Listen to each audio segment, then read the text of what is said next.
Hi friends, எல்லோரும் எப்படி இருக்கீங்க? இன்றைக்கி நம்ம என்ன செய்கிறோன்னு பார்த்தீங்கன்னா பாஸ்தா. நான் எடுத்துருக்கிறது பார்த்தீங்கன்னா வீட் பாஸ்தா தான். ஸோ அது நல்லா இருக்குங்க. அது செஞ்சு பாருங்கள் எப்படின்னு நான் சொல்கிறேன். ஃபஸ்ட்டு தண்ணி காய வச்சுட்டு அந்த தண்ணியில் உப்பு, ஆயில் கொஞ்சம் விட்டு நல்லா பாஸ்தாவை வேக வச்சு எடுத்துக்கோங்க. ஒரு 10 மினிட்ஸ் ஆகுங்க. அது நல்லா வெந்துருச்சான்னு தொட்டு பார்த்திங்கன்னா நல்லா வெந்திருக்கும். அந்த ஸ்டேஜில் எடுத்துகிட்டு அதை அப்படியே ஃபில்ட்ரு பண்ணாமல் வச்சுருங்க. அதுக்கப்புறமா ஒரு கடாயில் கொஞ்சம் கடுகு, சோம்பு, சீரகம், அப்புறம் குட்டி குட்டியாக கட் பண்ணி வச்சுருக்கிற வெள்ளைப்பூண்டு போட்டிங்கன்னா நல்லா டேஸ்ட் என்ஹான்ஸ் பண்ணி கொடுக்கும்.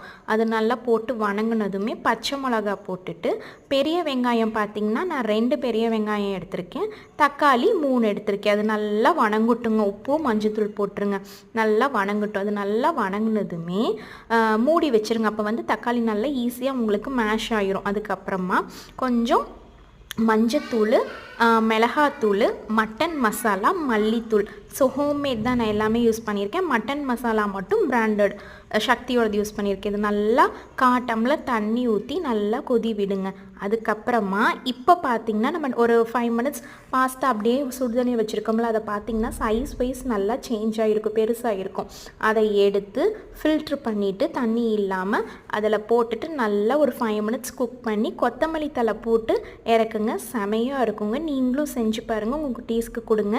சூப்பராக இருக்கும். வயிறெல்லாம் வலிக்காது. நல்லா வேக வச்சங்காட்டி என்னைக்காவது ஒரு நாள் சாப்பிடலாம். பாய் பாய். கமெண்ட் பண்ணுங்கள்.